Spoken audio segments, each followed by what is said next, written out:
Obunachilar trendga chiqib ketgan Smart Plutumizning zo'r variantidan keldi. O'zini touchpadi ham bor. Undan tashqari RGB 7 xil rangda yonadi. Bu PC kompyuterlarga, Android televizorlarga, sticklarga, undan tashqari smart televizorlarga hammasiga tushadi. Endi YouTube da narsa ko'rmoqchi bo'lsangiz yoki masofadan kompyuterni boshqarmoqchi bo'lsangiz hech qanaqa muammo emas. Ishlashini hozir bitta ko'rsatib beramiz. Ko'rayotganingizdek klaviaturamizni kompyuterga ulab qo'yganmiz. Ishlashlari vashim zo'r ekan. Touchpadlarni yumshoq ishlaydi. Undan tashqari sensorli qilib ishlab chiqarishgan. Tepaga pastga ishlatayotganimizdan ko'rayotganingizdek umuman qotish haqida gap so'z bo'lishi mumkin emas. Sensorli bo'ladi, bitta bosib boshlanadi. Undan tashqari ovozini baland past qilib, keyingi videoga o'tkazish, stop qilish, undan tashqari bemalol YouTubedan nimadir qidirmoqchi bo'lsangiz, как положено klaviaturadagi hamma funksiyasi bor. Hozir televizorga ulab RGB larni yoqib, boshqa funksiyalarni ham ko'rsatamiz.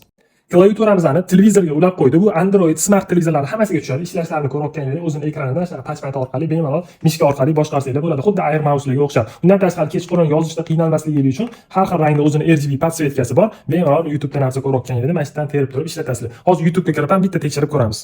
Televizorda ishlatayotganda zadeshka bo'ladimi deb so'rasanglar, hech qanaqa zadeshka yo'q. Mana ishlashini ko'rasizlar, umuman qotmasdan ishlaydi. Xohlasanglar mana bu strelkalar bo'yicha ishlatasizlar, xohlasanglar touchpadini chiqarib, bemalol mishkasida ishlatsanglar ham bo'ladi. Klaviaturasini ishlashini bitta ko'rsatamiz, qanaqa qotmasdan ishlashini bemalol ko'rsanglar bo'ladi mana. Tepada yozilyapti. Xo'p, o'chiramiz. Tarixini yozamiz, hech qanaqa zadeshka yo'q. Bemalol ishlatsanglar bo'ladi. Kimga kerak bo'lsa buyurtma bersanglar, butun O'zbekiston bo'ylab dostavka qilib beramiz.